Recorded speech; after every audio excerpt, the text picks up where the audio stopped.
2025 September 13 വലിയൊരു ജനാവലിക്കാണ് London നഗരം സാക്ഷിയായത്. പതിനായിരക്കണക്കിന് ബ്രിട്ടീഷുകാർ സെന്റ് ജോർജ് ക്രോസും യൂണിയൻ ജാക്ക് പതാകകളുമായി ലണ്ടന്റെ തെരുവിലും പ്രധാന പാതകളിലും ഒന്നുചേർന്ന് ജാഥ നയിച്ചു.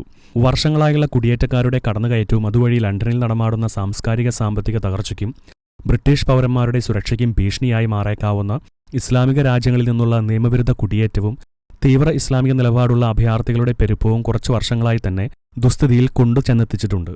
ഈ അവസരത്തിലാണ് തീവ്ര വലതുപക്ഷക്കാരനായ ടോമി റോബിൻസന്റെ നേതൃത്വത്തിൽ സെപ്റ്റംബർ 13 ലണ്ടൻ നഗരത്തെ ആകമാനം ഇളക്കിമറിച്ച ജാഥ അരങ്ങേറിയത്. ഏകദേശം 1.5 ലക്ഷത്തിലധികം പേരോളമാണ് ജാഥയിൽ പങ്കെടുത്തതെന്ന് പറയപ്പെടുന്നു.